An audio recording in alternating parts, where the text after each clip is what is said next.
asawa ko, saka mga apo ko. Oh. Masaya pa kayo ni Mrs. Masaya naman. Active pa naman kayo. Hindi naman siya ito eh. Hindi na kayo Hindi na. Wala Wala na. nang date. Higa-higa Oo. na lang. Wala nang exercise. Hindi na May lambing, gumagalaw. ganun. Kahit tanim-tanim ng ano, wala na. Wala na, pagod na ako sa padyak eh. Oo, nakakapagod kasi yun. Si nanay, anong pinagkakaabalahan? Tumba-tumba na lang? Hindi, labandera siya.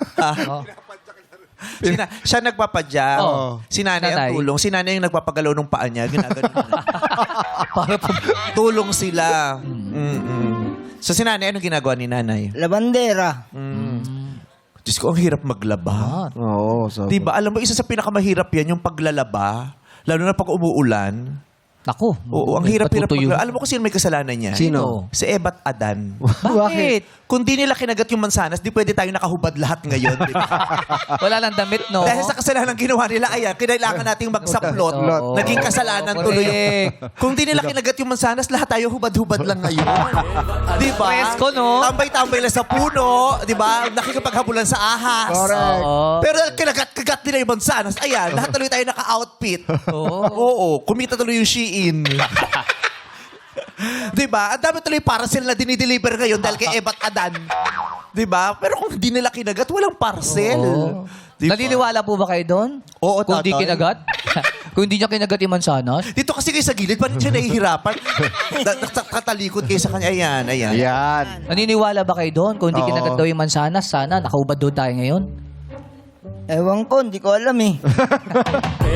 Kilala niyo po ba? Kilala Kasi niyo ang po, hirap, ano no? kilala niyo po ba si Ebat Adan?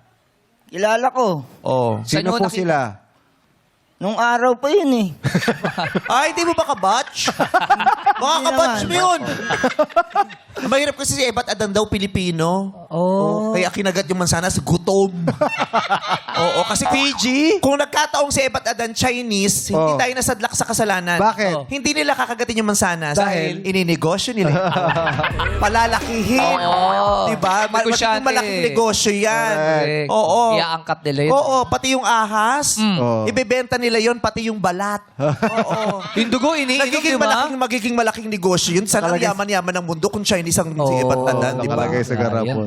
Ganon. Hindi raw totoo. Dambo, totoo ba yun pag kinagat ang mansanas sa makasalanan? Hindi naman kinagat ni Jumbo ang mansana. Ano? Ano ginawa niya? Nilaro niya lang sa bibig. Nakakita ba kayo ng mansana sa may kagat doon? Wala. Wala. May tangkay pa nga. Nilagay lang. Mapait sila. Props lang yun. Oo. Ano bang pagka-paborito niyong prutas, tatay? Wala